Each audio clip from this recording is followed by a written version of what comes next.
Me prostro pra buscar a ti, Senhor, pois não há nenhum outro que possa restaurar meu ser. Vem e faz-me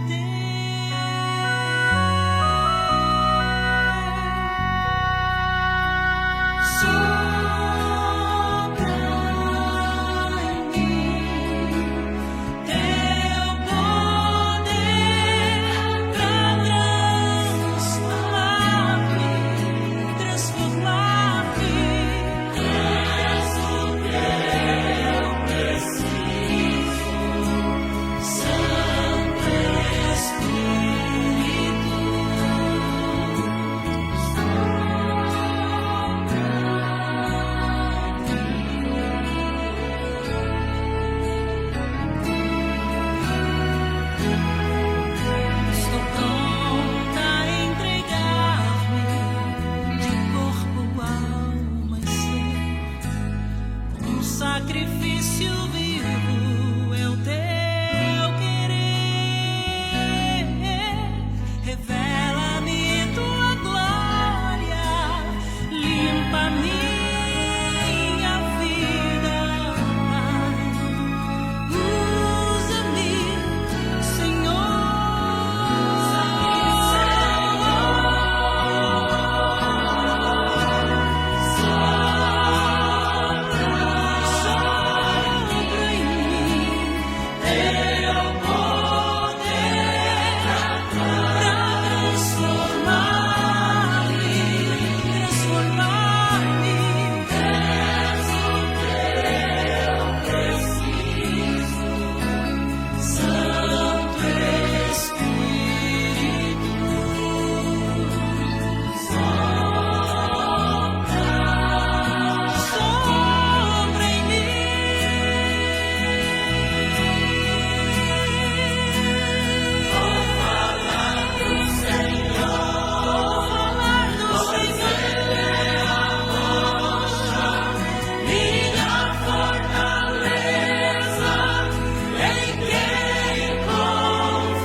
Boa noite, querido amigo e irmãos. Seja bem-vindo a mais uma edição do Palavra Aberta. É neste canal que juntos nós aprendemos da Palavra de Deus. Queremos agradecer a sua presença, que nestes momentos que juntos vamos aprender aqui da Palavra de Deus, você possa sair saciado e que a influência do Espírito Santo possa lhe trazer a clareza, o entendimento que tanto necessitamos para andar com o nosso Deus. quero convidar a você a um desafio agora. Compartilhar este link com o seu amigo, seu familiar ou seu vizinho, para que ele também seja participante da bênção desta noite e que juntos possamos esperar para receber a maior promessa do nosso Deus. E eu quero convidar você neste momento a orarmos para dar início à programação dessa noite. Vamos orar, pastor? Vamos orar. Pedir a presença de Deus.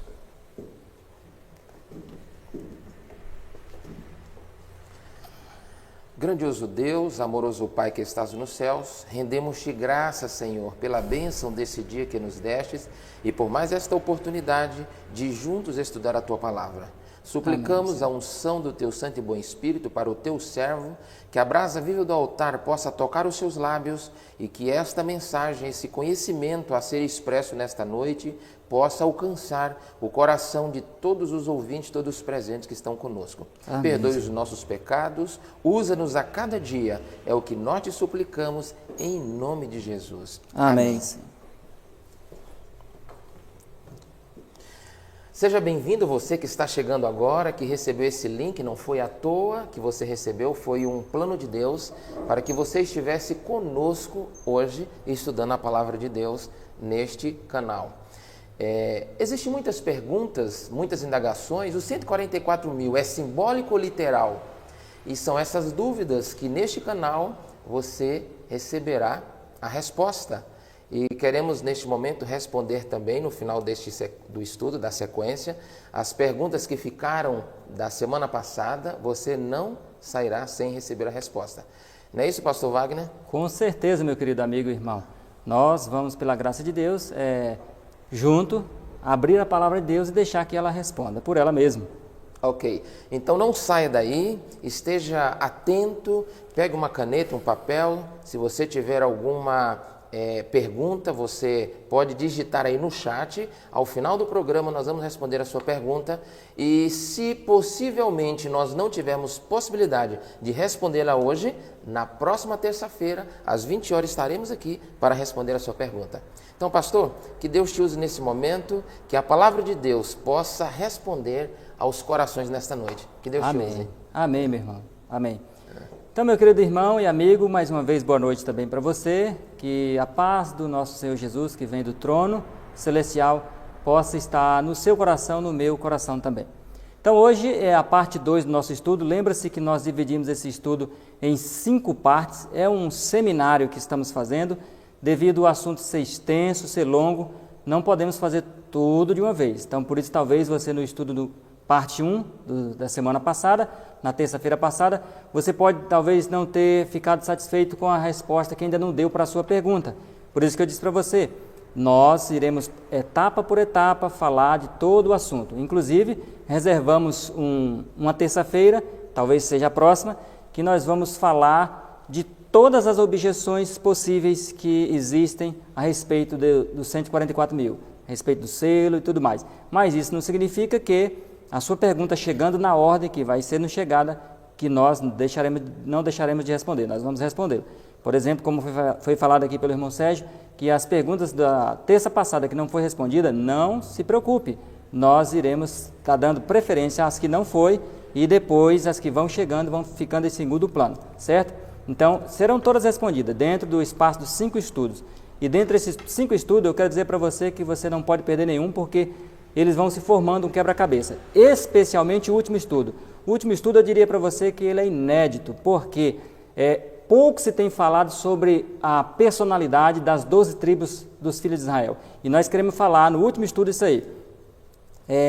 Quais são as personalidades das 12 tribos e de que tribo você é. Você quer saber qual é a sua tribo? Então não perca o seminário, porque até o último dia nós vamos falar um estudo somente sobre as 12 tribos, sobre a personalidade de cada um dos filhos de Jacó, e vamos ver que você vai encaixar em uma delas. Não tem como ficar de fora de uma daquelas personalidades, tá bom? Então nós estamos nessa noite na parte 2, como já falamos. Nós temos aqui essa figura aqui em cima, onde temos um jardim, um belo jardim com muitas rosas. E todos os salvos são considerados rosas no jardim celestial de Deus. Deus não tem preferência por ninguém, como diz a Bíblia Sagrada, né? Que Deus não faz acepção de pessoas. Porém, no jardim de Deus, haverá uma rosa que terá um destaque. Uma rosa que ficará no Monte Sião, uma rosa que entrará no templo celestial, que é o santuário, uma rosa que seguirá o cordeiro por onde quer que vá. E essa rosa, ela é comparada com o grupo dos 144 mil.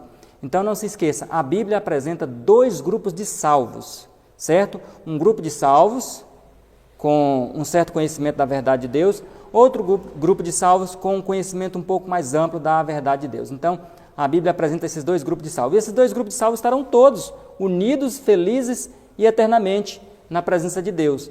Porém, aí há um pequeno destaque entre um grupo e o outro grupo. Um estará no Monte Sião, o outro não. Então, são essas diferenciações que há entre o grupo dos 144 mil e o que a Bíblia chama de a grande multidão de todas as nações, povos e línguas, certo? Então, nós vamos na figura seguinte. E nessa figura seguinte, para aqueles que não viram semana passada, o nosso estudo da semana passada, essa figura aí foi onde nós paramos. Eu coloquei essa figura novamente aqui para a gente ter um norte de quando foi que paramos no estudo passado e poder reatar aqui o estudo e ver daqui para frente, certo? Então nós paramos aqui, ó. Quando receberemos o selo de Deus? Nós falamos no estudo passado, baseado no que está escrito, que são 3 ocasiões distintas em que o povo de Deus irá receber o selo de Deus, certo? E dessas 3 ocasiões distintas, falamos que a primeira ocasião é quando nós morremos, conforme Apocalipse 14, 13. Então, quando as pessoas morrem, aqueles que foram fiéis às 3 mensagens angélicas de 1844 para cá, ou seja, o povo do Advento, de forma geral, que conheceu essa mensagem especial, então esse grupo especial, esse povo que morre de 1844 para cá, automaticamente, logo após a morte, são selados, certo? Por quê?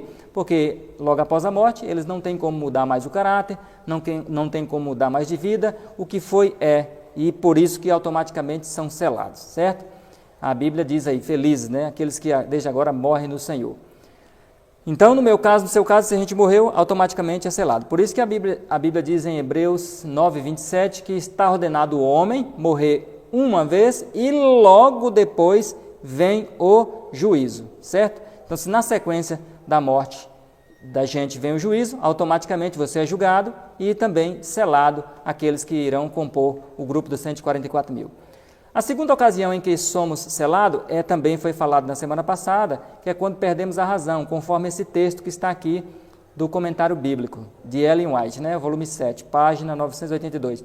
Então, ela diz que as pessoas que ultrapassaram os 90 anos de idade, onde a mente já está bem debilitada, onde o raciocínio já está lento, onde a memória já falha, já esquece o nome de pessoas, de familiares, nome de lugares, esquece muitas coisas. Então, essas pessoas, elas não têm a razão mais em pleno funcionamento.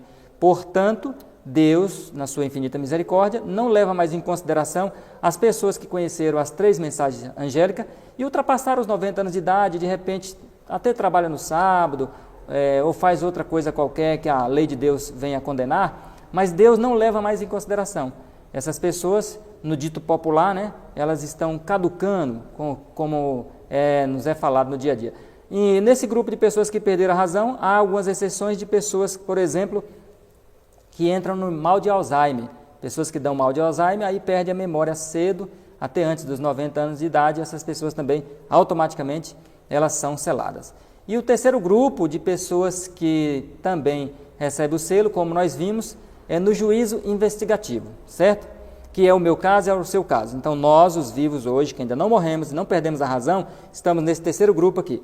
Pessoas que serão julgadas vivas somente no juízo investigativo. Então, o nosso caso ainda não passou-se, portanto, estamos aguardando. Deus, só Ele sabe o momento, a hora que vai passar o caso dos mortos para os vivos, e nesse momento, então, Ele passará a julgar os vivos que forem fiéis e leais a Deus, automaticamente recebe o selo, conforme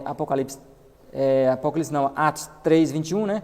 Onde lá diz que nós devemos arrepender e converter para que seja apagado os nossos pecados. O processo de apagamento é só no juízo investigativo. Portanto, lá, logo na sequência que apaga os pecados, somos automaticamente selados, certo?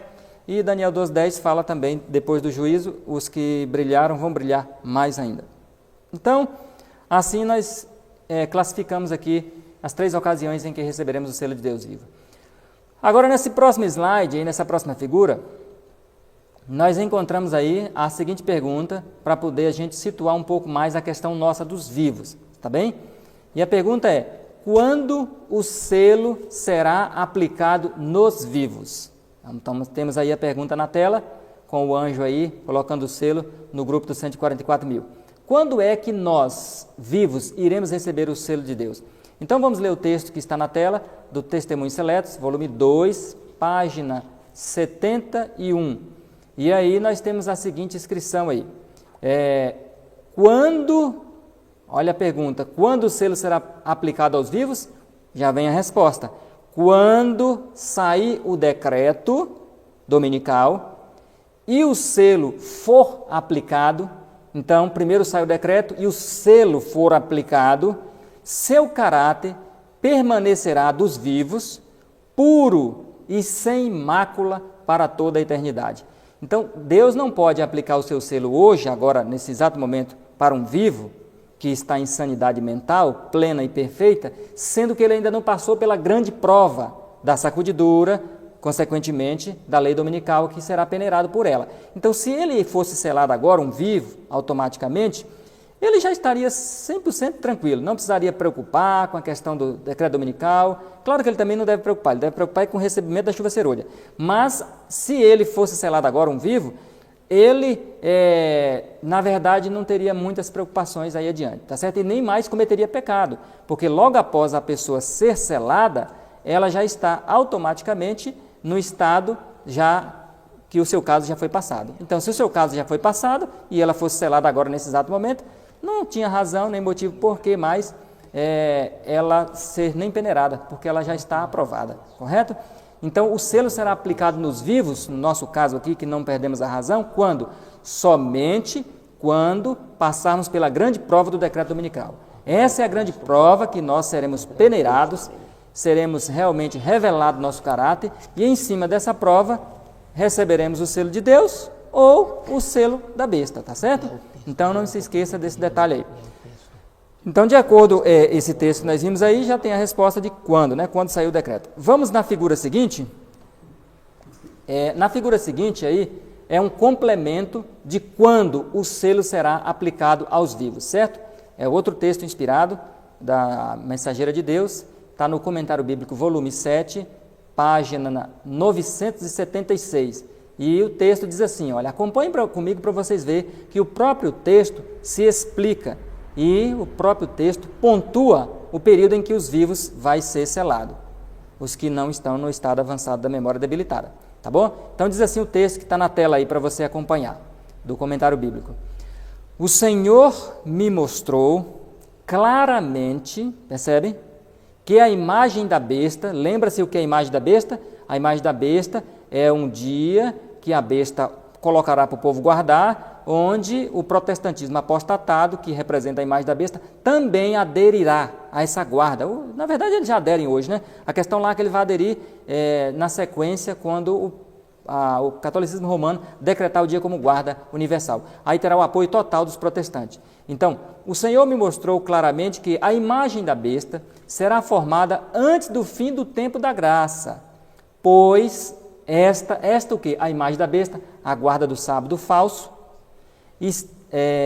esta há de ser, está vendo a imagem da besta? Há de ser para o povo de Deus a grande prova, olha só, então nós vamos ter essa grande prova, que é a imagem da besta, que é o sábado falso, pela qual será decidido seu destino eterno. Então, se a imagem da besta vai decidir nosso destino eterno, a gente ainda não foi selado. Então, o caso dos vivos também não foi pegado ainda. E continua o texto dizendo assim, esta o quê? A imagem da besta é a prova que o povo de Deus terá de enfrentar antes de ser selado. Ficou claro, não ficou? Eu creio que ficou muito claro, né? Então, antes do povo de Deus ser selado, antes de nós, os vivos, sermos selados, temos que enfrentar as leis dominicais, temos que enfrentar o decreto dominical. Esse texto, para mim, aqui ele é bem claro e evidente, né? Então, nós só vamos ser selados quando passarmos por essa prova. E eu pergunto para você, essa prova já veio ao mundo? Não, ainda não veio ao mundo. Está próxima, muito próxima, mas não veio ao mundo. Portanto, Deus não pode ainda examinar o caso dos vivos, ele ainda está no caso dos mortos por esse motivo, porque o caso dos vivos será examinado no período dessa grande prova, onde nós vamos pela graça de Deus, resistir e automaticamente ser selado. Ou não resistir e automaticamente receber o selo da besta. Porque só vai ter 2 selos nesse período aqui das leis dominicais, não vai ter mais oportunidade das pessoas se salvarem na grande multidão. Tá bom? Nós vamos detalhar isso aqui adiante. Então, nós vamos para a próxima figura aqui. Temos também uma pergunta. Que ponto, temos aí o remanescente fiel de Deus, está vendo? Caminhando pelo caminho estreito, onde a cruz do Calvário é a base da salvação. E a pergunta é essa aí: que ponto precisamos chegar para recebermos o selo de Deus? Qual o nível que muitas pessoas acham que o número é pequeno, mas irmãos e amigos, vamos ver aí, você que é um conhecedor da mensagem do Advento, vamos ver o que Deus exige de nós, adventistas, para podermos preencher esses requisitos e sermos selados nesse grupo especial. Aí você vai ter noção que o número não é pequeno, o número é muito grande. Então diz assim o Mensagens Escolhidas, volume 3, página 427, diz assim, com todas as faculdades que nos foram dadas por Deus, estamos procurando alcançar a medida da estatura de homens e mulheres em Cristo? É uma pergunta. Continua. Estamos buscando sua plenitude, chegando cada vez mais alto, procurando atingir a perfeição continua o texto na figura seguinte, a perfeição de seu caráter. Então, onde precisamos chegar para receber o selo de Deus? Precisamos chegar na perfeição de caráter, ser semelhante a Cristo. Continua dizendo o texto, quando os servos de Deus chegarem a esse ponto, qual ponto? Perfeição de caráter. Olha o que diz o texto seguinte, a linha seguinte, eles, o povo de Deus, serão selados em suas frontes. Então, por que Deus ainda não permitiu o decreto dominical estourar sobre o mundo? Porque, infelizmente, a maior parte do povo de Deus não está apta ainda a enfrentar essa grande prova e, consequentemente, ser selada com o selo de Deus. Pelo contrário, talvez se ela viesse hoje, a boa parte, a maioria talvez, só Deus é que sabe, mas estaria sendo selada com o selo da besta. E Deus tem misericórdia, quer salvar o maior número de pessoas do advento. Então, só seremos selados também quando chegarmos ao nível, essa é a condição que precisamos chegar, ao nível da estatura de Cristo Jesus. Esse nível da estatura de Cristo Jesus é o nível da plenitude do caráter de Cristo quando aqui esteve na terra, tá certo? Diz mais ainda, o anjo relator declarará, feito está. Porque, quando é que o anjo vai falar isso? Quando a obra de Cristo estiver completa, plena em nosso caráter. Aí o anjo fala, feito está, ele concluiu o trabalho da perfeição do seu caráter. Seu caráter está maduro o suficiente para receber o selo. E o texto continua dizendo, eles estarão completos naquele, em Cristo. Então o próprio texto, ele já deixa claro para a gente que isso aqui não vai ser por meio de mérito humano, não, está bem? De ninguém não. Então estaremos completos em Cristo, pela graça de Cristo. O trabalho que Cristo começou no meu coração, no seu coração, de polir o nosso caráter, de burilar nossa vida, de tirar todas as arestas defeituosas do caráter, defeitos conhecidos, é claro. Então, o Espírito Santo trabalhou com a nossa cooperação, com a nossa permissão. Então, foram eliminados todos esses defeitos, consequentemente, estamos aptos a receber o selo de Deus vivos, e aí tudo vem em linha sucessória. Aí vem o decreto dominical, peneiramento, sacudidura, então vem uma coisa atrás da outra, chuva serôdia, e conclui assim o texto a quem pertence pela criação e pela redenção. Tá certo, irmãos? Então Jesus diz assim, sede perfeitos como perfeito é vosso Pai Celestial. É claro que a palavra perfeito ali no grego é teleio, e teleio é amadurecimento. Mas é isso que Jesus quer, que nós venhamos a amadurecer espiritualmente e no caráter, a ponto de odiar o pecado. Maturidade de caráter é a mesma coisa de perfeição. E perfeição e maturidade é abominar o pecado conhecido, é não tolerar erro no nosso caráter conhecido. Então todos os erros que você sabe que você ainda comete, conscientemente, aqui e acolá, esses erros precisam ser abominados, deixados, abandonados. E isso tem a ver com perfeição de caráter, tá certo? Há um texto, nós vamos ver lá na frente, há um texto no Espírito de Profecia que diz assim, que Jesus mencionou antes de partir desse mundo, aproxima-se de mim o príncipe deste mundo, o qual não tem nada em mim. Ele diz, aproxima-se deste mundo, né? O príncipe deste mundo, o que não tem nada em mim. Aí o testemunho, irmão, o Espírito de Profecia diz assim, esse é o estado que devemos chegar para ser selado, falando-se da condição que Cristo chegou. Então, esse é o estado mesmo, tá certo? como nós lemos aqui. Perfeição de caráter, maturidades para poder ser selado, perfeito em Cristo. E isso é completamente possível. Foi possível para Noé, para Enoque, para Abel, foi possível para Pedro, foi possível para todos do passado, todos os fiéis. Não pense que nenhum fiel foi salvo sem a graça de Cristo ter feito um trabalho modelador em seu caráter, não. Todos foram salvos pela graça, porém a graça fez o trabalho com a permissão de cada pecador, onde o pecador permitiu que a graça trabalhasse e eliminasse dele os defeitos de caráter. Irmão Não Wagner, fique achando, né, irmão? interessante Que o Espírito Santo vai tirar defeito que você não quer tirar. Com certeza, interessante que o pastor frisou bem aí, e interessante dar mais uma pincelada aqui, uma pergunta aqui, um comentário, né, do Moisés fala que nem todos que descansarão conhecendo a tribo de mensagem angélica serão salvos, porque conheceram, mas não foram fiéis. Exatamente. Não deram testemunho, não seguiram o princípio da Exatamente. instrução, né? Não seguir o princípio. Não chegou à estatura de Jesus, porque não quis, porque deixou a tentação dominar, né? Não foram maduros espiritualmente suficiente para abominar o pecado. Esse é o motivo. Eles conheceram, mas não permitiram ser guiados e dirigiram por elas até a perfeição. Exatamente, né? Exatamente. É aquela história, né? Sabiam que precisava corrigir tal defeito que a consciência sempre machucava, Mas sempre martelava, acariciava ele, né? mas gostava desse defeito. E aí foi deixando amanhã. E um dia a morte chega antes do amanhã, não chega? Verdade. E esse é o perigo. Tá certo? Então vamos para a próxima figura. Na próxima figura aí nós encontramos aí no Testemunho volume 5, página 81, onde mostrando que nesse período de tempo pelo qual seremos provados, no decreto dominical, antes de ser selado, consequentemente, onde Cristo pregará o caso dos vivos, temos aí a página 81 que diz assim: o tempo de prova não está muito distante, quando a prova sobrevirá a cada alma. Olha, não estava muito longe já do tempo dela, hein? E continua dizendo assim: o sinal da besta nos será recomendado insistentemente. Percebe, irmãos? Então, nosso caráter, para ser provado, tem que vir algo que venha insistir em nosso caráter, que venha incomodar, que venha, até certo ponto, nos forçar entre o bem e o mal, entre o certo e o errado. É claro que isso aqui é plano do inimigo. O inimigo é que força, você percebeu? O sinal da besta nos será recomendado insistentemente. Então, você vai ser forçado a receber o domingo como dia de guarda, você vai ser forçado a quebrar o sábado. E nessa experiência de ser forçado, o seu caráter tem que ser firme. Assim como os 3 jovens na fornalha ardente. Você acha que eles não foram forçados? Foram forçados quando o decreto do rei quando você ouvir o som do pífaro, da trombeta e de todo instrumento de música, ajoelhe-se e adore a estátua. Então, eles não ajoelharam, não adoraram. Aí Nabucodonosor ficou sabendo, pelo fato de ter estima por eles, respeito e por eles ocupar uma função na corte, Nabucodonosor deu uma chance para ele, mas forçou eles a adorar. Olha, vou tocar de novo, se vocês não adorarem, vocês vão para a fogueira. Então, nesse espaço de tempo que eles foram forçados, eles disseram não, não e não. Preferimos morrer. Então, é essa experiência que o povo de Deus vai passar, que nós iremos passar antes de sermos selados. Seremos forçados. E para isso, precisamos ter realmente a fé que apodere-se do braço de Jesus e não largue ela nem por nada, tá certo?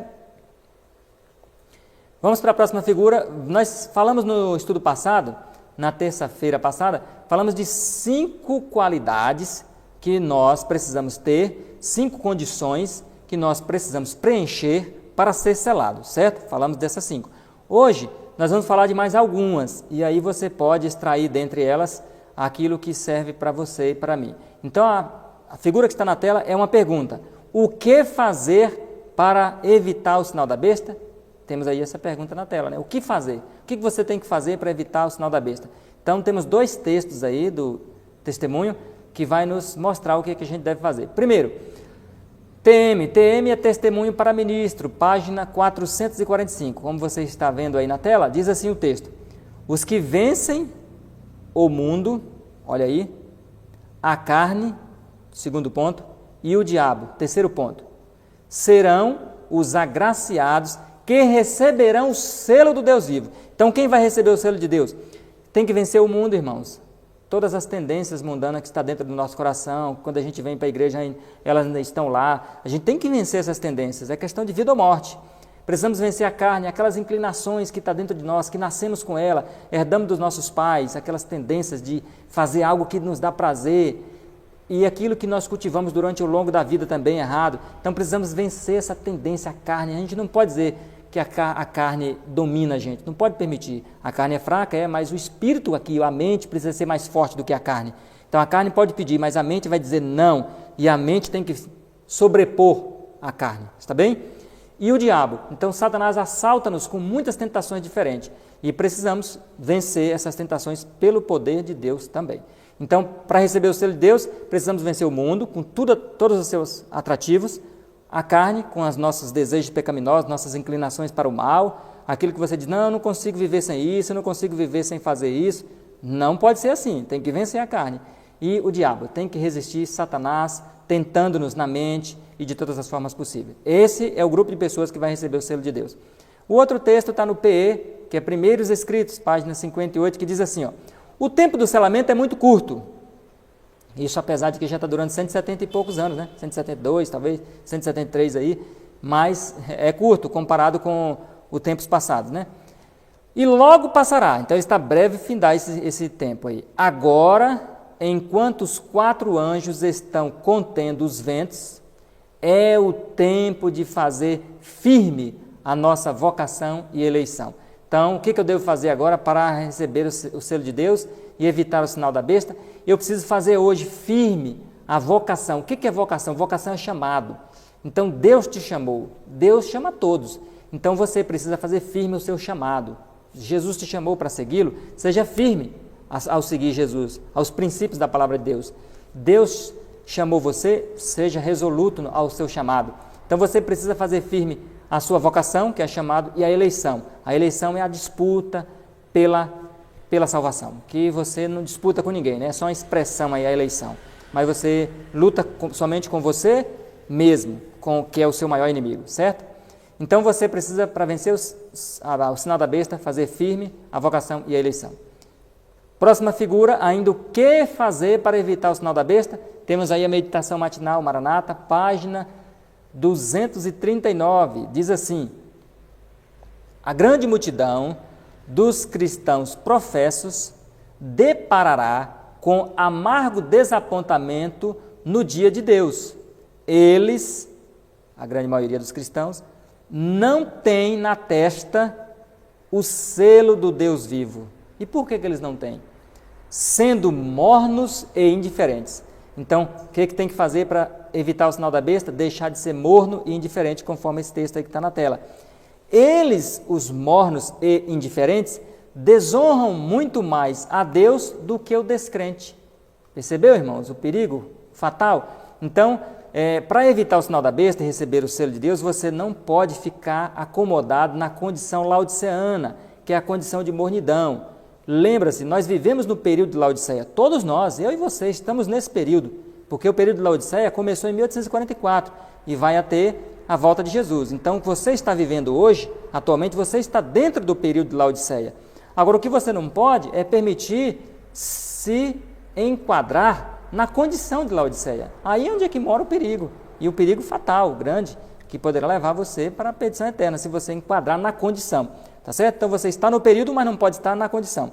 E os mornos, eles também podem ser chamados de indiferentes, né? Então, as pessoas que são indiferentes na igreja, ao trabalho missionário, as pessoas que são indiferentes na igreja à doutrina, são indiferentes aos conselhos, são indiferentes a advertências, são indiferentes ao chamado de Deus, infelizmente vai receber o sinal da besta, tá bom? Então, é um perigo que a gente deve estar sempre examinando nós mesmos. Senhor, estou eu morno? Estou eu indiferente a teu apelo, a tuas advertências, as mudanças necessárias em minha vida? Se você está indiferente, irmão, então você precisa acordar pela graça de Deus nessa oportunidade que Deus está te dando e sair dessa indiferença ou da mornidão para assim não receber o sinal da besta, tá bom? Então essa aqui é a outra situação em que muitos receberão o sinal da besta, é ficando na condição de morno e na condição de indiferença. Vamos então para adiante. Temos na próxima figura mais 2 textos, onde aqui nos indica ainda a situação que muitos, infelizmente, correm o risco de receber o sinal da besta. Porque, segundo Testemunhos Seletos, páginas 70 e 71, diz assim, os que se estão unindo com o mundo, então o que você tem que fazer para não receber o sinal da besta? Não unir com o mundo. Estão se amoldando ao modelo mundano e preparando-se para o sinal da besta. Percebe? Essa obra é sutil, ela é invisível e ela é imperceptível. Lentamente, as pessoas estão se amoldando dentro da igreja, porque isso aqui foi escrito para nós, isso aqui não foi escrito para o mundo. Então essa advertência é para nós. Ó. Os que desconfiam do eu, que se humilham diante de Deus e purificam a alma pela obediência à verdade. Então o que fazer para não receber o sinal da besta? Purificar a sua vida pela obediência à verdade. Estão recebendo o molde divino. Percebeu que nesse texto nós encontramos 2 moldes? E preparando-se para receber na fronte o selo de Deus. Então temos o grupo que está se amoldando hoje dentro da igreja para receber o sinal da besta. E temos o grupo dentro da igreja hoje que está se amoldando para receber o sinal de Deus. Então quem é dentro da igreja que está se amoldando para receber o sinal da besta? Aqueles que estão se unindo ao mundo com os costumes e práticas. Certo? Simpatias. Então, esse grupo de pessoas, os que não estão fazendo firme a vocação, os que não estão purificando pela verdade, os que não estão dando ouvidos a advertências, os que não estão amadurecendo o caráter, esse grupo de pessoas dentro da igreja do movimento de reforma está amoldando, criando um modelo, irmão Sérgio. E esse modelo que essas próprias pessoas estão fazendo com sua vida, estão se preparando para receber o sinal da besta e não sabem disso. Já o outro grupo na igreja, dentro da mesma igreja, está agora através da obediência, da fidelidade aos princípios, da dedicação a Deus, sendo testemunhas vivas de Jesus, vencendo o mundo, a carne e o diabo, estão também se amoldando, também não percebem, mas estão se amoldando e amoldando-se para receber o quê? O sinal de Deus, o selo de Deus. Então temos aqui na igreja 2 grupos de crentes, 2 grupos de adventistas, um amoldando para receber o sinal da besta dentro da igreja e outro amoldando para receber o selo de Deus dentro da igreja. Pastor, certo? Isso é muito sério, porque às vezes a pessoa pode estar aqui julgando estar sendo preparado, mas pela sua negligência, está participando da liturgia da igreja, mas não está preparado para receber o selo de Deus. Está. E em vão será os 30, 40, 50 anos que ele passou na igreja, Sim. sem o preparo devido para receber o selo de Deus? Sim, porque as advertências veio. Você precisa fazer o quê? Vencer a carne e o mundo do diabo, não ter simpatia com o mundo e suas práticas, você precisa fazer firme a sua vocação e eleição. Então, aí se ele faz tudo isso, ele não precisa se preocupar, ele está fazendo um modelo. E nesse modelo que ele está fazendo, ele vai receber o sinal de Deus. Agora, se ele está sendo indiferente à verdade, sendo indiferente à palavra de Deus e todas as advertências, é claro que ele também está criando um molde na vida dele para receber o sinal da besta. Seguir o critério de Paulo, deixar para trás as coisas. Exatamente. E morrer cada dia mais. 1% das coisas deste mundo. Exatamente. Aí ele está criando um modelo para receber o sinal de Deus, o sinal da selo de Deus. O outro texto que está abaixo diz assim, Testemunhos Seletos, volume 2, página 67, nós ainda temos esse texto, ele diz assim esse texto, ó, nossa maneira de proceder determinará, então o que vai determinar se você vai receber o selo de Deus ou o selo da besta? Sua maneira de proceder determinará se receberemos o selo do Deus vivo ou seremos abatidos pelas armas destruidoras. Então não tem jeito, irmãos, é o testemunho público, tá bom? É aquela questão que a gente sempre fala, volta e meia, né? Na igreja tem 2 grupos, bodes e ovelhas, tem trigo e joio, então sempre foi assim, sempre será assim. Então aqueles que estão procedendo de uma maneira, que estão amoldando-se, criando um modelo para receber o sinal de Deus, vão preencher a vaga dos 144 mil. Aqueles que estão sendo indiferentes, etc., tudo que já falamos, estão amoldando e vão receber, consequentemente, o selo da besta. Então, ser membro de igreja não salva ninguém, não. Esse é um detalhe importante que até frisou um pouquinho aqui, pastor Wagner, é a pergunta da Isabel. Pastor Wagner, o julgamento dos vivos já iniciou? Nós não sabemos que ponto você está vivendo hoje se o seu nome for chamado em revista hoje. E você está até dentro da igreja, mas não está preparado. Exato, irmã Isabel. Irmã Isabel, existem alguns critérios que envolvem. Eu vou ler o texto para a irmã, talvez a irmã chegou agora, mas eu vou ler o texto aqui que dá pontua quando será o julgamento dos vivos. Mas existem casos especiais, irmã Isabel. Por exemplo, pessoas que praticamente blasfemam da verdade, saem da igreja e pisam e descreem em tudo que um dia creu e se revolta contra a igreja. Alguns chegam a colocar até a igreja na justiça, por N motivos. Então, esse tipo de pessoas, eu não duvido que esse tipo de pessoas já estão selados para receber o selo da besta. Porém, irmã Isabel, eu volto aqui rapidamente e leio para a irmã o texto que diz assim, ó, quando sair o decreto, Testemunho Seleto, volume 2, página 71, quando que os vivos, passa para o caso dos vivos e serão selados. Quando sair o decreto e o selo for aplicado. Então, irmã, no caso dos vivos, Deus vai pegar no período do decreto, porque precisamos passar por essa prova. O outro texto diz assim, ó, esta é a prova, o decreto dominical, que o povo de Deus terá de enfrentar antes de ser selado, irmã. E você só pode ser selado, irmã, depois que o seu nome for chamado no juízo investigativo. Deus não vai selar ninguém sem antes fazer um julgamento prévio. Então ele faz o julgamento prévio, examina o caso da pessoa, a pessoa foi aprovada, automaticamente ela será selada. Isso eu estou dizendo para o vivo, respondendo a pergunta da irmã. Então, se Deus não ainda permitiu que o decreto dominical viesse para o mundo, então ninguém, de forma geral, não pode ser ainda avaliado e nem ser selado. Só pode ser avaliado e na sequência selado quando, conforme o texto que eu li, quando o decreto dominical vier. Tá bom, irmã? Diz assim, esta é a prova que o povo de Deus terá de enfrentar antes de ser selado. E para ser selado tem que ser julgado. Então, e o julgamento examinou o elemento e na sequência selou. Então, nós cremos, baseado nisso aqui, que não passou para o caso dos vivos ainda por isso. Tá bom, irmã? Temos aqui esses dois textos que nos dão um norte. Então, agora nós voltamos para onde paramos. Nós paramos aqui na seguinte figura.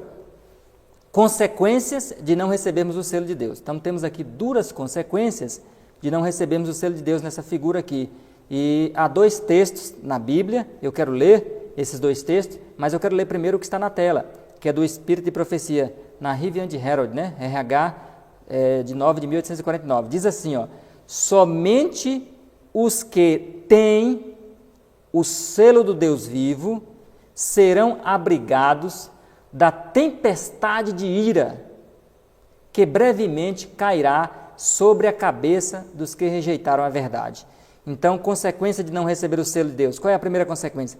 De não receber o selo de Deus, a primeira consequência é que ele vai receber a tempestade de ira, ou seja, as pragas do Apocalipse capítulo 7, irmã. Então, se você não receber o selo de Deus, automaticamente você receberá as 7 últimas pragas. No livro de Ezequiel, vamos ler aqui dois textos da Bíblia, apenas para confirmar o que diz aqui o Espírito de Profecia. Ezequiel capítulo 9, e aqui nós encontramos um comentário que está sendo feito baseado nesse texto que eu acabei de ler aqui. É muito conhecido esse texto, né? Então, ele vai nos falar sobre a consequência número 1 de não receber o selo de Deus.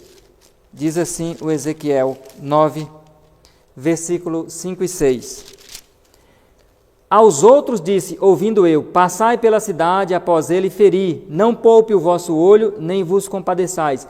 Matai velhos, jovens, virgens, meninos e mulheres, até exterminá-los. Mas a todo homem que tiver o sinal, não vos chegueis. Começai pelo meu santuário, e começaram pelos homens mais velhos que estavam diante da casa de Deus. Então, ou seja, eles serão exterminados pelas próprias pragas, né? Quem não for selado, a primeira consequência é que vai morrer durante o período das pragas. Agora, Apocalipse 16:1, ele confirma novamente que as 7 pragas, que é a ira de Deus, né? Que é a tempestade da ira de Deus, e que elas serão derramadas para o mundo. Diz assim, então ouvi vindo do templo, lá do santuário, uma grande voz que dizia aos 7 anjos, ide derramai sobre a terra as 7 taças da ira de Deus. Então, se você não tem o selo de Deus, naturalmente, você irá receber as 7 últimas pragas, tá certo? Então, essa é a consequência de não receber. Está perdido, não foi selado e vai receber as 7 últimas pragas. Olha a outra figura, aí nós temos o texto do PE, Primeiros Escritos 37, diz assim, agora é outra consequência, que agora nós vimos uma consequência física, que é receber as pragas, agora a consequência psicológica, espiritual. Diz assim o texto, foi-me mostrado uma multidão, então muita gente vai ficar sem receber o selo de Deus, tá certo? Uma multidão da igreja, essa multidão não é do mundo não, nós vamos ler o texto todo e você vai entender que essa multidão é da igreja. Foi-me mostrado uma multidão que gritava em agonia, em suas vestes estava escrito em grandes letras, pesado foste na balança e achado em falta. Ouvi-os clamar em grande voz. Acreditamos em tua vinda e ensinamos com ardor. Quem é que acredita na vinda de Jesus e quem ensina com ardor? Adventistas. E quando falavam, seus olhares caíam sobre suas vestes. Viam a escrita e então choravam em alta voz. Vi que eles haviam bebido de águas profundas. Olha aí, são pessoas que tiveram muito conhecimento, tá vendo? Foram adventistas e ainda do movimento de reforma, porque conheceram muito da palavra de Deus. E o que fez com o resto? E enlameado o resto com os pés. Então, o resto da verdade, simplesmente eles pisaram. Então, obedeceu uma parte, mas num tempo de prova não aguentou, pisou. Continua o texto, pisando o sábado a pés. Eu vou comentar esse detalhe aqui já já. E por isso foram pesados na balança e achados em falta. Então, este grupo de pessoas, eles se amoldaram dentro da igreja a vida toda para receber o sinal da besta. Não se preocuparam com as advertências, com os conselhos, com as orientações e com os pedidos e os apelos de reforma na vida pessoal, íntima, na estrutura do caráter, na formação de um caráter, como diz a Bíblia, né, de um edifício construído com ouro, prata, né, materiais preciosos. Ele não se preocupou, achou que a graça de Deus é tão amorosa que ela vai passar por cima de muitos defeitos que a gente não conseguir vencer. E isso não é verdade. Isso é uma grande artimanha do inimigo para fazer as pessoas perderem. Então, pisar do sábado da peste. Por quê? Porque no período da sacudidura, no período do decreto dominical, como nós vimos lá atrás, quando o decreto sair, o selo for aplicado, então nesse período eles vão pisar o sábado. Nesse período, um grupo grande de adventistas, de forma geral, eles não vão resistir à prova porque nunca se amoldaram para receber o selo de Deus dentro da igreja, não se preocuparam tanto, e por não ter se amoldado, o que eles fizeram? Vão receber o sinal da besta, vão pisar o sábado, porque terão medo de passar fome, de serem presos, de receberem multas e até de morrer. E eles vão, então, tornar-se os maiores inimigos do verdadeiro povo de Deus. Mas lá na frente, virá consequências drásticas. Receberão as pragas no corpo e a consciência esmagadora de estarem perdidos. Então, essas são as consequências de não receber o selo. Então, são consequências duras, irmãos, muito duras, para a gente poder enfrentar. Na figura seguinte, então, vamos aqui examinar esse texto aqui, que ele é muito bom. Esse texto eu creio que vai ajudar muita gente a descomplicar o capítulo 7. Hoje nós vamos responder a sua pergunta aí, ó. Se você fez essa pergunta aí na semana passada, para descomplicar o capítulo 7 de Apocalipse, hoje nós vamos descomplicar. A grande multidão, você está vendo na tela aí a figura, Apocalipse capítulo 7. E nós vamos abrir o capítulo 7 de Apocalipse, versículo 9. E vamos ver aqui, ó. Do versículo 9, nós já estudamos do Apocalipse capítulo 7, versículo 1 ao versículo 8, que fala dos 144 mil, ok? Não ficou dúvida. E essa pergunta, pastor, você vai responder, foi do pesquisador sempre. Qual a base para ser literal? Não é o mesmo da grande multidão? É nesse comentário que você vai responder essa pergunta, pesquisador. Ótimo. Esteja atento que você terá agora a resposta da sua pergunta. Ok, irmão pesquisador, então vamos lá. Dentro da palavra de Deus, tá bom? Não podemos fugir da palavra de Deus. Vamos ler o versículo 9. Depois destas coisas, que coisas? Do selamento, ok? Então, isso aqui é claro, que João já começa agora a fazer uma diferença das coisas. E isso a gente não pode fugir da interpretação teológica e gramatical do texto. Depois dessas coisas, que coisa? Do selamento, tá bom, Sérgio? Depois do selamento, João olha e vê o que agora? Uma grande multidão que ninguém podia contar. Por que ninguém podia contar isso daqui? Porque a multidão anterior foi contada, está bom? Já ficou claro que são dois grupos de salvos, uma contou e essa aqui não podia contar. Depois dessas coisas. Então João viu ali os 144 mil, a visão agora é removida para outro lugar e agora ele vê uma multidão que ninguém podia contar. De onde vinha essa multidão? Essa aqui não vinha do Israel espiritual, meu irmão. Você percebe de onde ela vai vir? Ela vem de todas as nações, tribos, povos, línguas que estavam em pé diante do trono e perante o Cordeiro, trajando compridas vestes brancas e com palmas nas mãos. Eles também são vitoriosos, venceram também suas deficiências de caráter, por isso usam palmas nas mãos. E nós vamos ver, pesquisador, que os 144 mil usam harpas na mão e não palmas. Já a grande multidão usam palmas. Vamos diferenciando aqui esses dois grupos. Um pode contar, o outro não pode contar. Um é do Israel espiritual, das 12 tribos, o outro é de todas as nações, povos e línguas, tá bom? Então está claro aqui que são dois grupos de salvos. Não tenta embaraçar e falar que é um grupo só, que você vai se dar mal aí. Vamos continuar lendo o texto. A grande multidão, no versículo 10, clamavam com grande voz, salvação ao nosso Deus, que está sentado ao trono e ao Cordeiro. Ok? Versículo 11, todos os anjos estavam em pé ao redor do trono e dos anciãos e dos 4 seres viventes e prostraram-se diante do trono sobre seus rostos e adoraram a Deus. Ok? Ainda a grande multidão está aqui. Versículo 12, dizendo, amém, louvor e glória, e sabedoria, e ação de graças, e honra, e poder, e força ao nosso Deus para todo sempre. Amém. Quem fala essas palavras? A grande multidão reconhece que todos foram salvos pelos méritos de Cristo. Tanto a grande multidão como os 144 mil. Todos reconhecem. Agora, olha o grande X da questão. E aí eu peço que o nosso querido irmão Hebe passe para a próxima figura, que aqui agora, pesquisador, nós vamos ver que do versículo 13 ao 17 muda completamente o conteúdo. Não é a gente que faz. Nós vamos ler junto. Eu vou ler aqui, você vai ler aí, nós vamos ver versículo por versículo, para você ver que há uma diferenciação agora do 13 para frente, novamente. Vamos lá. 13. Então, um dos anciãos me perguntou: estes que estão vestidos de branco, quem são eles e de onde vieram? Vamos dar uma pausa aqui. Quando vem aqui a conjunção então, a gente imagina-se, né, que está dando uma ligação, né, e realmente dá uma ligação ao versículo anterior, e a gente imagina que continua falando da grande multidão. Porém, pesquisador, preste bem atenção aqui no seguinte contexto. O versículo 13, o anjo Gabriel pergunta para João um grupo de pessoas. Vamos ainda imaginar um grupo de salvos, é claro. E aí fica na cabeça. Esse grupo que o anjo Gabriel está perguntando para João, é o grupo dos 144 mil ou o grupo da grande multidão? Vamos supor que seja o grupo da grande multidão. Aí vamos ver agora as incoerências. Vamos lá. O anjo pergunta: esses quem são que estão vestidos de branco? Quem são eles e de onde vieram? Pesquisador, meu querido amigo, quando nós lemos o versículo 9, eu vou ler de novo no 9, depois dessas coisas olhei e vi uma grande multidão que ninguém podia contar, vindo de todas as nações, tribos, povos e línguas. No versículo 13, João sabia muito bem, porque ficou evidente para ele, que a grande multidão vinha de todas as tribos, nações, povos e línguas. João sabia de onde eles vinham, ok? Então, quando o anjo pergunta para João, de quem esses aqui, de onde vêm? Quem são eles? Quem são eles, de onde vêm? Aí João já vai falar que não sabe. Mas João sabia da grande multidão, que elas vinham das tribos, povos, línguas e nações. Agora, os 144 mil, pesquisador, primeiro, João não os viu.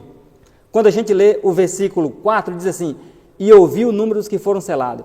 João só ouviu, pesquisador. O anjo falou para ele assim, e foram selados 144 mil. Mas aqui João não teve a visão do grupo dos 144 mil. Agora, no versículo 13 em diante, João vai ter a visão desse grupo, e por isso que o anjo começa a perguntar: quem é esse grupo aqui, João? E João diz que não sabe, porque ele não tinha visto esse grupo, mas a grande multidão ele tinha visto. Mas vamos continuar para você ver mais detalhes. Versículo 14. João respondeu: respondi-lhe, Senhor, tu sabes. Disse-me ele: estes são os que vieram da grande tribulação e lavaram as suas vestes e as branquearam no sangue do Cordeiro. Nós vamos ver aqui que esse grupo, pesquisador, não pode ser a grande multidão, porque a grande multidão, a tribulação nem veio ainda, a grande tribulação. Ela virá quando? Quando ela virá a grande tribulação? Daniel 12, 1 e 2, ali pontua quando virá a grande tribulação. E quando a gente lê Daniel 12, 1 e 2, nós encontramos então o período exato que a grande tribulação começa. E aí, sim, os 144 mil têm que passar por ela, mas a grande multidão estará toda morta do pó nessa época, quando a porta da graça se fechar.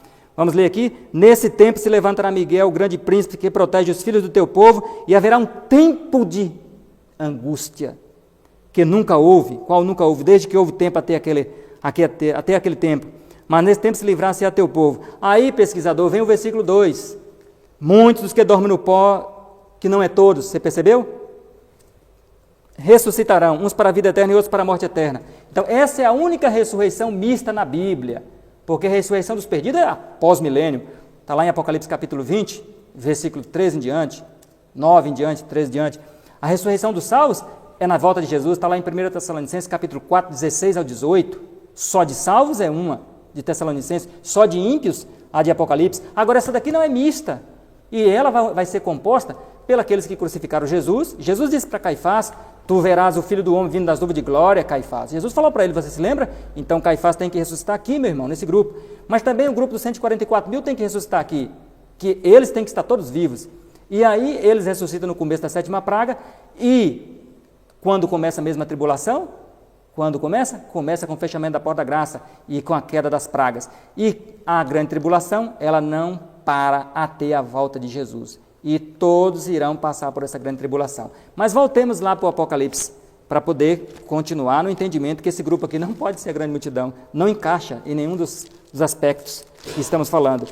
Vamos voltar para o versículo, mas aí vamos explicar aqui ainda o 14, onde diz assim, pesquisador: e lavaram as suas vestes e as branquearam no sangue do Cordeiro. Então alguém pode dizer assim: irmãos,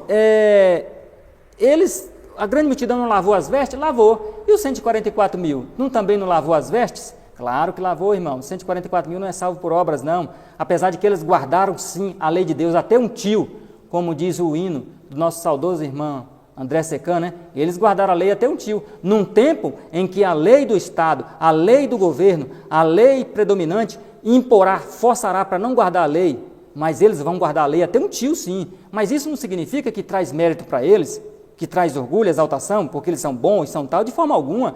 Isso demonstra que a fé deles foi sobrenatural, assim como dos 3 jovens que foram para a fornalha ardente.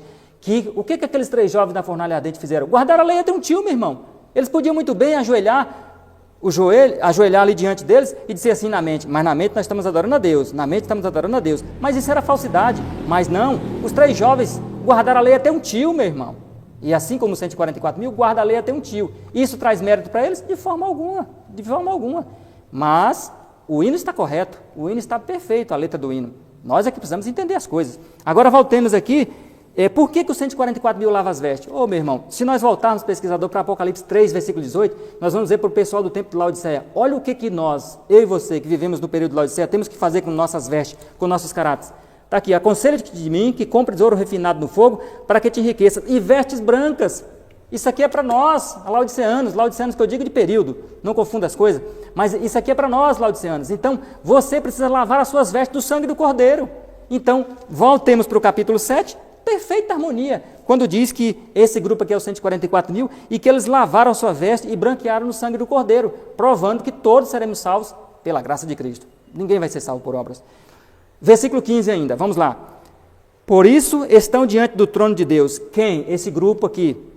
E o servem de dia e de noite, onde? No seu templo. Então, haverá um grupo especial de salvos que vão servir a Jesus no templo. E aí, pesquisador, se você é adventista ou do Movimento de Reforma, ou de qualquer desses grupos, você se lembra daquele texto do Primeiros Escritos, página 19, que Ellen White diz assim, e a todos nós, eu ainda vou ler esse texto aqui no dia que eu vou falar só sobre as objeções, viu? Mas eu vou falar de qual aqui.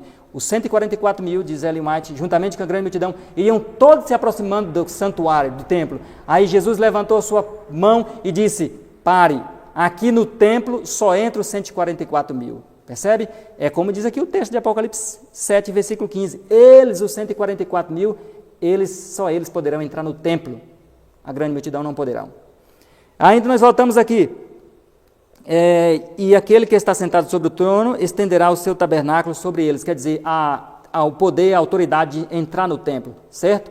Como os levitas tinham essa autoridade de entrar no templo, os 144 mil é comparado com os levitas. Ainda no versículo 16, e o 16 para mim é o mais taxativo. O 16 diz assim, nunca mais terão fome, nunca mais terão sede, nem sol, nem calor algum cairá sobre eles. Pesquisador, meu irmão, amigo e querido irmão em Cristo, quando diz essa expressão, nunca mais terão sol, nunca mais terão fome, nunca mais terão sede, por quê? Porque eles passaram pelas 7 últimas pragas, e nas 7 últimas pragas, o calor vai abrasar, a água vai virar sangue, vão passar sede, vão sofrer. Olha só, onde na Bíblia fala que os 144 mil vão passar sede? Essa experiência será a experiência dos 144 mil de passar sede, de passar fome. Todos eles. Agora a grande multidão, não foram todos. É claro e evidente que um ou outro passou fome ou sede, por amor a Deus, mas toda a grande multidão não. Mas todos os 144 mil sim. Então, continua dizendo aqui o texto assim, Isaías 33, versículo 16. Este habitará nas alturas, e as fortalezas das rochas serão o seu alto refúgio. O seu pão lhe será dado, e as suas águas serão certas. Percebe? Aí você pega o versículo 17 e diz assim, os teus olhos verão o rei na sua formosura, e verão a terra que está de longe. Os 144 mil vai ver o rei na formosura, na beleza. Por isso que esse texto é para ele. Então nós podemos pular, irmão, para a figura seguinte, que eu coloquei na tela aí, 8 pontos explicando o Apocalipse capítulo 7, do versículo que nós lemos aí do 10 ao outro. Do versículo 9, né? Vamos voltar para o Apocalipse 7 aqui. Então está na tela aí, você pode anotar todos esses pontos que eu usei, e eu vou falar mais de um ponto aqui. Voltando para o capítulo 7, versículo 10, 17, diz assim, pois o cordeiro que está no meio do trono os apacentará. O cordeiro vai apacentar quem? Os 144 mil, esse grupo aqui, Certo? Agora, como que eu harmonizo que o Cordeiro vai apacentar esse grupo? É fácil. Quando você vai para Apocalipse 14, 4, você vai encontrar a resposta. Diz assim o 14, 4, falando dos 144.000. Estes são os que não se contaminaram com mulheres, que é a igreja, pois são virgens espirituais. Estes são os que seguem o Cordeiro para onde quer que vá. Então, pesquisador, Cristo vai apacentar os 144.000, apacentar que a ovelha segue o pastor constantemente. E conforme Apocalipse capítulo 14, versículo 4, eles, os 144.000, vão seguir o Cordeiro por onde quer que vá, ou seja, o Cordeiro vai apacentá-los. Portanto, querido amigo e irmão pesquisador, olha os 8 pontos aí. Ó. Vieram da grande tribulação, Daniel 12:1. É por isso que está escrito lá no capítulo 7, viu? Do versículo 13 em diante. Passaram pela experiência de Jacó, ou seja, eles serão os únicos que vão passar pela angústia de Jacó. Jeremias capítulo 30, versículo 4 a 7. Estão sem intercessor nesse período, Apocalipse 22:11, fechou a porta da graça, não tem intercessor. A grande multidão não, elas tiveram intercessor, porque elas vão morrer até nas vésperas do alto clamor. Daí para frente só se salva nos 144.000. Lavam as suas vestes, Apocalipse 3:18. Ponto 5, eles passam pelo período das pragas, por isso que passam fome, sede, sol quente, Apocalipse 16. Só eles entram no santuário, Apocalipse 7:15, 1 escrito 19. Nunca mais terão fome, Isaías 33:16 e Apocalipse 16:4-9. Lá fala de fome, sede, e o Cordeiro apacentará, Apocalipse 14:4. Percebeu, meu irmão? E quando você pega esse grupo aqui, dos 144.000, o próprio texto, gramaticalmente falando, teologicamente falando, dissertativamente falando, todos esses detalhes se envolvem apenas nos 144.000. Só para finalizar, como eu disse para você, João não tinha visão desse grupo. João não viu, irmão, sair do grupo. E por isso que João começa a dizer, eu não sei quem são esses. E João fala, tu sabes. Tá certo, meu querido? Então, esse grupo aqui, não é que a gente destrincha a bel prazer, ao gosto teológico adventista, não. Como eu acabei de mostrar para você, o próprio texto vai demonstrando que só pode ser os 144.000, não pode ser a grande multidão. Então, pastor, eu creio que foi muito bem respondido a pergunta e o questionamento do pesquisador sempre, que era a leitura do texto e o contexto dos 144.000 e a grande multidão do capítulo 7. Muito claro, muito bem explicado mesmo. Agora, tem uma perguntinha ainda, pastor. Irmão Sérgio, não te cortando, antes dessa pergunta de você, que é uma outra pergunta, não é? Sim. É uma outra pergunta. Sim. Só para finalizar com o pesquisador, irmão Web, passa a próxima figura aí, que inclusive esse aqui, eu acredito que é a última figura aí. Sim.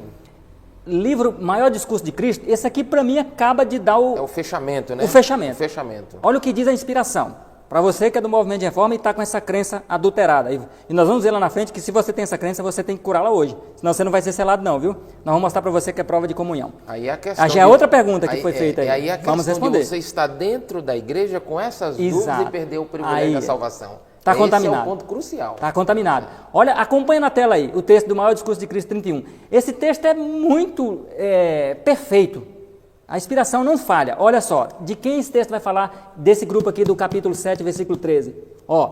Em visão, diz Ellen White, contemplou o profeta a vitória do povo de Deus. Diz ele, e vi como mar de vidro, misturado com fogo, e também os que saíram vitoriosos da besta, e da sua imagem, e do seu sinal, e do seu número, do seu nome, que estavam junto ao mar de vidro e tinham as harpas de Deus. Olha só, nós já sabemos quem é que vai vencer a besta, a sua imagem, o seu número é os 144.000. E eles terão as harpas de Deus. Está em Apocalipse capítulo 14, versículo 2 em diante. Que eles terão harpas nas mãos. Continua o texto aqui. Voltemos a atenção.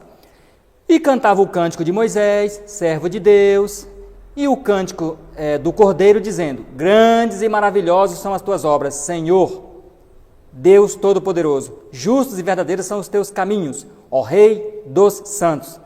Aí lá no livro Maior Discurso de Cristo está esse texto aí, Apocalipse 15, versículo 2 e 3. Estes são os que vieram, está desse jeito lá no livro Maior Discurso de Cristo. Estes são os que vieram da grande tribulação, lavaram as suas vestes e as branquearam no sangue do Cordeiro. Percebe que aqui Ellen White está repetindo o texto de Apocalipse 7, 13, 17 e continua dizendo assim, por isso estão diante do trono de Deus e o servem de dia e de noite no seu templo. Olha aí. E aquele que está assentado sobre o trono os cobrirá com a sua sombra. E lá no livro Maior Discurso de Cristo está lá Apocalipse 7, 14 e 15. Para mim, pesquisador, isso aí foi taxativo. Tá certo? Ficou claro, evidente, por A mais B, pela Bíblia mais o Espírito de Profecia, que Apocalipse capítulo 7, versículo 13, 14, 15, 16, 17, se refere aos 144 mil e não a grande multidão. Tá aí, irmão Sérgio, esclarecido. Muito claro mesmo. Agora, dentro desta pergunta, Certo. surgiu aqui, desta resposta, surgiu aqui uma pergunta da Rose Nascimento. Agora, como fazer com os adventistas que não creem nos testemunhos de Ellen White para provar esta situação? É até difícil, né? Irmã. Aí, irmã, é o seguinte, a Bíblia diz assim, crede em seus profetas e prosperareis, 2 Crônicas 15.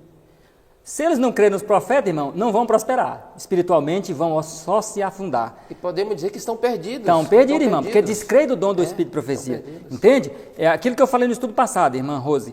Existe dois tipos de dúvida. Existe a dúvida da ignorância por falta de conhecimento, tá certo? E existe a dúvida de incredulidade. Essa não tem cura. Se a pessoa não resolve, não tem cura. A de ignorância tem cura. Então, se algum adventista tem dúvida de ignorância por falta de conhecimento, aí só Deus é que sabe também. A gente não vai medir o cérebro do outro. Agora, se ele tem dúvida de incredulidade, aí como diz a Bíblia, está lá em Timóteo, ao homem duro de coração, depois de 1 e 2 advertências, deixai-o. Eu estou usando essa tática agora, irmão.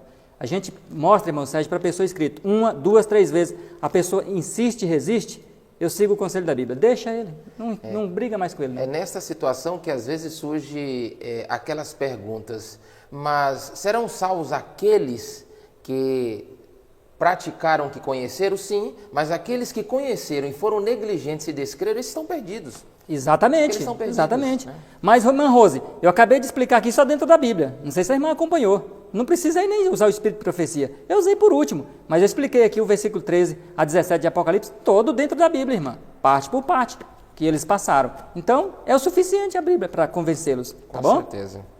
Com certeza, muito bem explicado a indagação, a pergunta do nosso amigo pesquisador, que você possa a cada dia estar conosco para crescermos juntos no conhecimento da Palavra de Deus.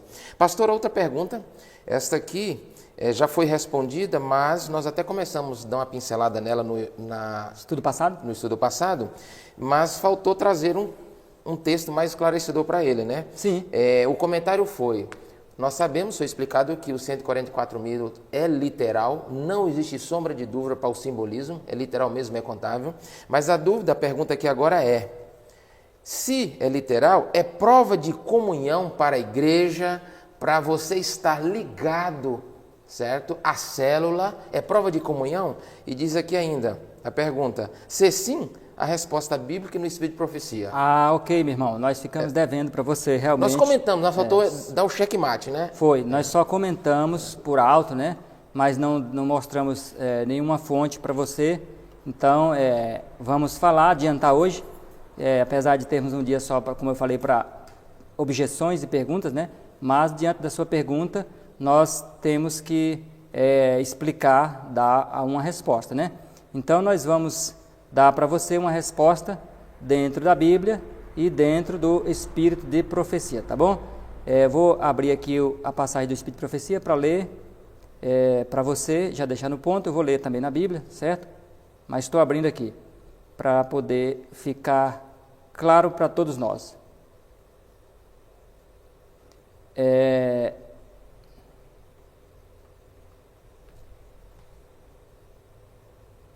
Muito bem.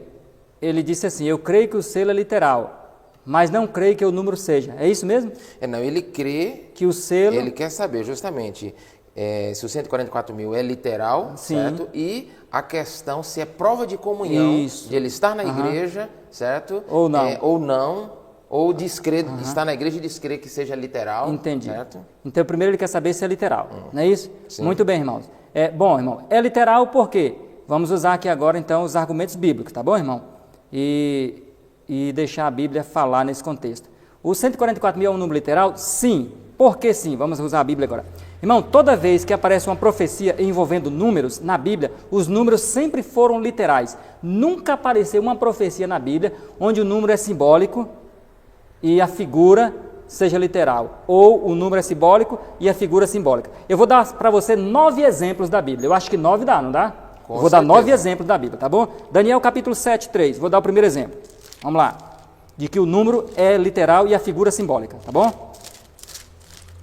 Daniel, capítulo 7, versículo 3. 4 animais grandes, diferentes uns dos outros, subiram do mar. O mar é simbólico, mas o número é literal. 4 animais foram os 4 impérios. Babilônia, Medo-Persa, Grécia e Roma. Ok, irmão? Concorda que foram 4 impérios, são literais. A história diz isso, não podemos negar. Versículo 7. Depois disso, continuei olhando nas visões da noite e vi o quarto animal, terrível e espantoso, muito forte, o qual tinha grandes dentes de ferro, e ele devorava e fazia em pedaços e pisava aos pés o que sobrava. Era diferente de todos os demais animais, e ele tinha 10 chifres. Olha o número de novo, irmão, passando aí, número 10, o número é literal. Os 10 chifres representam as 10 nações de Roma, ok? O quarto animal representa Roma. Então, o número literal, a figura simbólica. Vamos lá para outro texto, Daniel 12, 11. Vamos ver aqui o que diz Daniel 12, 11. Desde o tempo em que o sacrifício contínuo foi tirado e a abominação desoladora posta, haverá 1290 dias. A figura da abominação desoladora simbólica. O número, 1290, literal. Foram 1290 anos. Daniel 8,14. Vamos lá. Ele me disse, até 2.300 tardes de manhã o santuário será purificado. Ok? Então, o santuário não era da terra, portanto, usou a palavra simbólica. Mas o número literal, 2.300 tardes de manhã, foram equivalente a 2.300 anos. Vamos a outro exemplo. Apocalipse 2,10. E Apocalipse 2,10, tudo usando profecias com número. 2,10. Parte final, diz assim, escutai, o diabo lançará alguns de vós na prisão para que sejas provado, e tereis uma tribulação de 10 dias. Número 10, literal. Dias simbólico, que na verdade foram equivalente a 10 anos. Foi o período em que Diocleciano atacou violentamente a igreja, do ano 303 ao ano 313. Ok? Número literal, figura simbólica. Quer mais um exemplo? Vamos para Apocalipse 12, 6. Número literal e figura simbólica. 12, 6. A mulher fugiu para o deserto, mulher simbólica, onde já havia um lugar preparado. Deus para ali que fosse alimentada 1.260 dias. O número literal foram 1.260 anos. Mulher simbólica. Vamos a outro exemplo? Apocalipse 13, 1. E eu vi subir do mar, simbólico, mar é povos, uma besta simbólica, não é nenhum bicho, é um poder, que tinha 10 chifres simbólicos, que são reinos. 10 continua o número, os 10 impérios romanos. E tinha 7 cabeças. 7, número, continua literal, foram as 7 formas de governo que teve em Roma e os 7 montes que está rodeado o Vaticano. Porém, o resto é simbólico. Percebe, irmão? O número sempre é literal, mas a figura é simbólica. Quer mais um exemplo? Apocalipse 16, 1. Vamos lá. Então ouvi do trono do templo de Deus uma grande voz que dizia aos 7 anjos, ide derramai sobre a terra as 7 taças da ira de Deus. A taça é simbólica, mas é uma praga literal, e o número é literal, são 7 pragas. Quer mais outro exemplo? Apocalipse 8, versículo 2, onde o número sempre é literal. E vi os 7 anjos que estavam em pé diante de Deus, e lhes foram dadas 7 trombetas para tocar. As trombetas são simbólicas, porque são símbolos de guerras, violências e comoções, mas o número 7 foram apenas 7 ataques contra o Império Romano. Percebe, irmão? O número sempre será literal, irmão, em toda profecia. Não há uma profecia na Bíblia em que o número é simbólico. O número é literal e a figura é simbólica. Então nós temos aqui, irmão, 9 textos na Bíblia dizendo que o número é literal, tá bom? Agora eu vou ler alguns textos aqui do Espírito de Profecia, confirmando que o número é literal. Primeiros Escritos, página 15. Os santos vivos em número de 144 mil. Ellen White viu. Então, literal. Primeiros Escritos, 279. Um anjo com um tinteiro de escrivão ao lado do autor da terra referiu a Jesus que sua obra estava feita e os santos estavam numerados e selados, mostrando que o número é literal. Se não fosse literal, não havia necessidade de numerar, colocar número 1, 2, 3, 4, 5, 50, 100, 144 mil. Ué, é simbólico, para que botar número neles? Mas não é simbólico, é literal, por isso que foi numerados. Vamos a outro texto. Testemunho para ministro, página 445. O nome dos que firmemente aguardam e esperam o aparecimento do Salvador e por ele velam mais ardorosa e ansiosamente do que os que esperam pela manhã, será contado com os que vão ser selados. Olha aí, irmão, aqui para mim foi claro, vai ser contado com os que vai ser selado. Por que vai ser contado? Porque tem um número matematicamente fechado e exato. Grande conflito 613. Cristo fez expiação por seu povo e apagou os seus pecados. O número de seus súditos completou-se. Por que completou? Porque está na profecia que é 144 mil. Completou 144 mil. Número literal, confirmou. E esse texto aqui vai se cumprir no finzinho da expiação de Jesus no céu. Outro texto, Primeiros Escritos 280.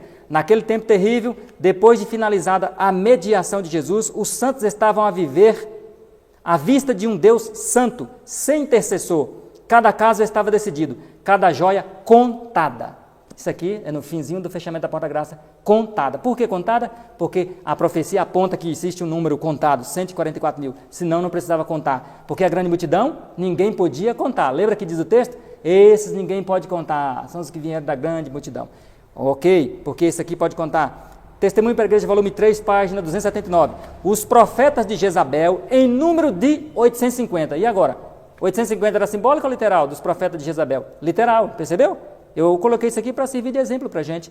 Então, se o número de 144 mil é simbólico, os profetas de Jezabel também é simbólico. E ninguém sabia o número, mas não era simbólico. Era 850 profetas exato, diz a história e o comentário bíblico adventista também. Ok? Vamos, mais um texto. Testemunho Seleto, volume 2, página 351. Depois viu João o número dos que saíram vitoriosos da besta e da sua imagem, do seu sinal e do seu número, junto ao mar de vidro. Então, João viu o número, percebe? Isso aqui fazendo uma referência ao Apocalipse 14:1, porque lá no 7:4, João ouve o número. Quando você vai para 14:1, João, olhei e vi os 144 mil. Então, irmãos, a Bíblia e o Espírito de Profecia vai pontuando de ponta a ponta que o número é literal. Agora, o irmão perguntou se é prova de salvação. Sim. Não foi isso mesmo? É prova de então, comunhão. ficou claro que o número é literal, não é simbólico. Diante de tanto texto aqui, eu creio que ficou claro. Agora, a questão é prova de salvação, eu Prova creio de nesse comunhão, número é a de dúvida comunhão? dele, Quando a gente diz prova de comunhão, é para estar na igreja, para se batizar e para se salvar também, tá bom? Então, permita-me ler para você. Os irmãos conhecem esse livretinho pequeno? Princípio de fé. Princípio de fé. Todo mundo para se filiar, Todo mundo para batizar passa por isso aqui, princípio de fé. Estudá-lo. Ponto número 21, o assinalamento dos 144 mil segundo Apocalipse 7, tá bom? Então aqui vem dizendo assim, eu vou ler só uma linha. Todos os vencedores que guardaram o sábado após o término do período dos 2.300 tardes e manhãs do ano de 1844, inclusive que morreram assinalados durante a proclamação da tríplice mensagem angélica, são contados no grupo dos 144 mil. E aí vem dizendo aqui mais e mais. Aí você entrou na classe batismal, estudou, aprendeu, não, reconheceu. Mas aí com o tempo, uma abelha aí, um zangão aí, subiu na sua cabeça, não, isso aí não é literal não, isso aí é simbólico, crê do jeito que você quer.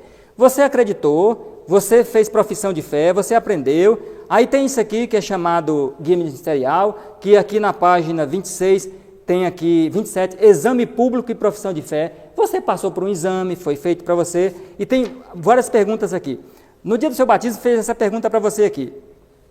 É a pergunta de número 9. Crê que as mensagens dos 3 anjos de Apocalipse 14, 6 a 12, constituem a verdade presente e representam a obra especial de Deus na Terra desde 1844? Aí a pessoa, sim. Crê que o anjo de Apocalipse 18 já começou a sua obra na mensagem de reavivamento e reforma e que a mensagem de Cristo, justiça nossa entre o povo de Deus, terminará em alto clamor? Você diz sim. E aí vem dizendo, e crê que os 144 mil é um grupo especial, salvos debaixo da terceira mensagem angélica? Aí você, o que você diz? Sim. Bom, se você disse sim para agradar o pastor e disse não aqui, então você está perdido do mesmo jeito, porque você foi falso. E se você disse sim, dizendo que era sim de verdade, então você se comprometeu. E você creu, e você fez um voto.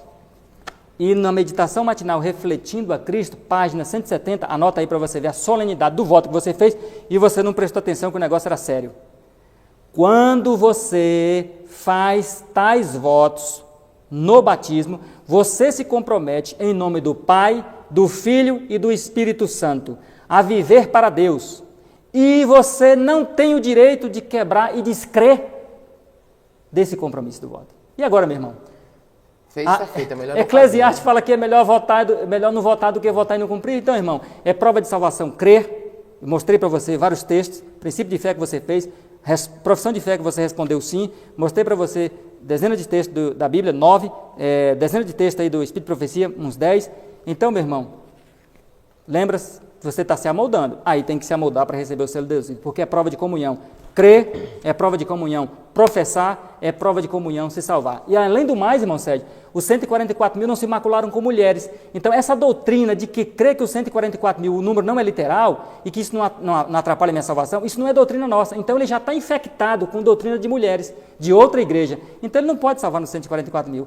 Concluindo, ou ele muda ou ele não se salvará. Nos 144 mil não, e na grande multidão ele não pode, porque ele se contaminou com mulheres. Então, muito bem explicado a pergunta do nosso internauta, né? Agora, nós temos aqui 3 perguntas mais, pastor, não temos mais tempo para respondê-las hoje. Vamos deixar aqui o critério, certo? São perguntas que estão dentro do estudo também, até comentamos no início, mas não foi possível falar dela. Da irmã Maria Taveira, ela fez 2 perguntas. Falar do caráter terreno e celestial das 12 tribos.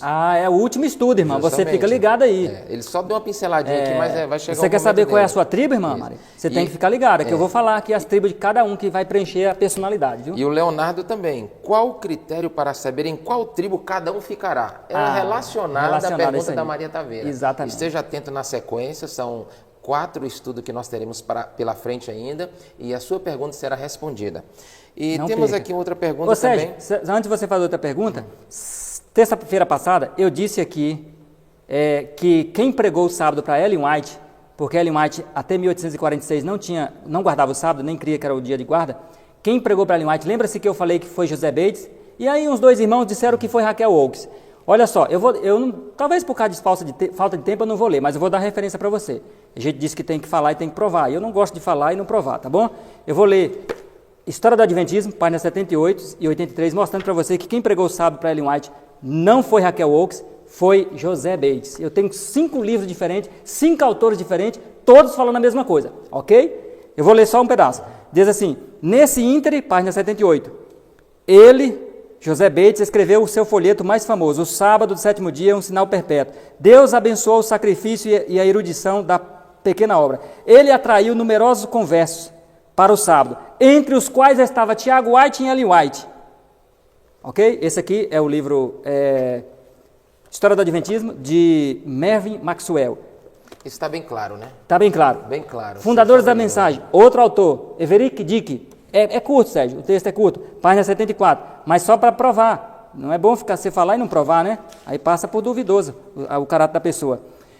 Quando Tiago White visitou o Massachusetts no verão de 1846 em companhia de Ellen Ermo e de sua irmã, José Bates apresentou-lhe a questão da observância do sábado, mas nenhuma luz eles viram nisso. José Bates, porém, por sua vez, não podia receber as visões de Ellen White como verdadeira. E assim, depois de muito tempo, ele pensava que as visões dela eram falsas. Página 75. Assim, pouco depois, José Bates se convenceu da origem da visão de Ellen White, também convencendo Ellen White e Tiago White a guardar o sábado. Segundo livro, né? Terceiro livro, esse aqui é muito conhecido, você já deve ter ouvido falar, um livro excelente, Para Não Esquecer, página 74. Quem pregou o sábado para Ellen White não foi Raquel Oakes, foi José Bates. Então vamos lá, o autor é outro, George Knight, já é o terceiro autor diferente, e diz assim, outra boa notícia para Bates foi a conversão de Tiago White e Ellen White ao 7º dia. Eles, provavelmente em novembro de 1846, aceitou o sábado. Após ter lido a obra O Sábado do 7º Dia, um Sinal Perpétuo, escrita por José Bates, Tiago declarou, constatei a verdade sobre o sábado quando comecei a ler o folheto. Ok? Ficou claro? Outro livro, esse livro é excelente, especial, você deve comprar e adquirir. Chama Adventismo, não é a história do Adventismo, é Adventismo o livro. Página dele do Adventismo é a página 289. Vou ler para você também, porque aqui é preto no branco, não tem conversa fiada, tá bom? Então vamos ver aqui o que diz. Já li 4 obras diferentes, né? 3 obras diferentes, e quero ler mais uma para você perceber. E vou deixar para você um desafio no final, tá bom? José Bates publicou um folheto intitulado The Seventh Day Sabbath and Perpetual Sign, está em inglês aqui. O sábado do 7º dia, um sinal perpétuo. Em agosto de 1846. Ele também foi o responsável por apresentar o assunto do sábado a Tiago White e Ellen Ermo. Ambos começaram a observar o 7º dia naquele outono, após o estudo de José Bates. Dessa forma, no fim de 1846, os 3 fundadores do Adventismo estavam todos na doutrina da guarda do sábado. Tá aí, meus irmãos, tá bom? Quem pregou o sábado para Ellen White? José Bates. Agora eu vou lançar para eles aí um desafio. Você vai ganhar um brinde se você me responder quem pregou o sábado para José Bates. Olha o desafio feito. Escreve aí. Traga a Só resposta. pode escrever uma vez, hein? Só uma vez. Traga a sua resposta Agora, e você, até o final. vai ganhar um brinde. Quem pregou o sábado para José Bates? Para Ellen White você já viu, que foi José Bates. Agora, quem pregou para José Bates o sábado? Muito bom. Vai lá, Nós Sérgio. temos aqui agora, pastor, uma pergunta, já vamos deixar ela no gancho para a nossa próxima participação. Certo. Terça-feira, aguardamos você, certo? É da Maria Taveira também, ó. Os ASD diz que os 144 mil não passarão pela morte. É verdade? Esse próximo... aí a gente sabe que tem uma controvérsia, né? Eles não Tem. têm base para crer nisso, né? Exatamente, Eles mas não tem têm- explicação. Justamente, ele é um povo muito numeroso que eles não creem mais nessa linha Isso, de de pensamento, raciocínio, não é verdade? Então, a sua pergunta vai ser respondida no nosso próximo estudo, às 20 horas. Exatamente. Então, até lá, que Deus te abençoe, te ajude. E nós vamos fazer a oração final pelos pedidos de orações que foram colocados aqui no chat, né? E Os tem irmãos, muitos pedidos, tem pastor, muito, vamos né? orar por todos Saúde, eles. família, né? Conversão. E nós temos aqui alguns pedidos muito especial de pessoas que estão estudando, que estão desejosas a se batizarem, renovar o seu compromisso com Deus. Muitas pessoas que estão orando, pedindo oração por sua família, esposo, esposa, filhos, para que compreendam esta mensagem e faça a sua decisão, tome um compromisso ao lado da verdade para receber também a bênção da volta de Jesus. Vamos orar por essas pessoas. Vamos orar. Vamos orar então, né?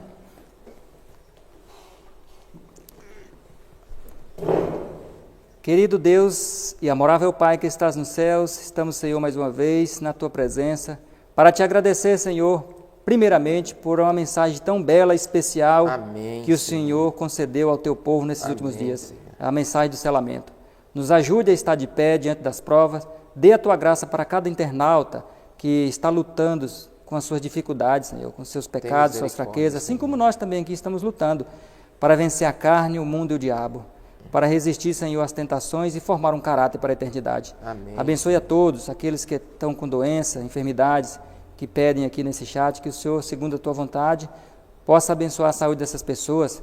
Abençoe também de maneira especial aqueles que estão se preparando para o batismo, que eles não venham Senhor. recuar desse tão importante passo que é o santo batismo. Amém, Que o Senhor possa burilar o caráter desses candidatos a batismo e eles possam ter convicção do passo que estarão dando. Abençoa. Reavive a fé daqueles que também querem reavivamento, Senhor. Tenha misericórdia e abençoe essas pessoas que têm assistido esses estudos, que esses estudos possam ser uma bênção transformadora na vida deles, Amém, reavivando Senhor. a fé de cada um e assim nos preparando mais e mais para os eventos finais que logo ocorrerão à nossa frente. Amém. Cuida de nós nessa noite, abençoe a todos que ouviram esse estudo, que a Tua presença e do Teu Santo Espírito repouse no lar, na vida de cada um, em nome de Jesus. Amém, Senhor. Então, querido amigo, agradecemos a sua presença, a sua participação. Que Deus abençoe a sua vida, a sua família e aguardamos você na próxima terça-feira, às 20 horas, para juntos aprender da Palavra de Deus. Quero mandar um abraço especialmente para aqueles irmãos que fizeram o pedido todo especial para a sua renovação com Deus, para a sua decisão ao lado de Cristo, tá bom? Deus abençoe vocês e uma boa noite. Boa noite.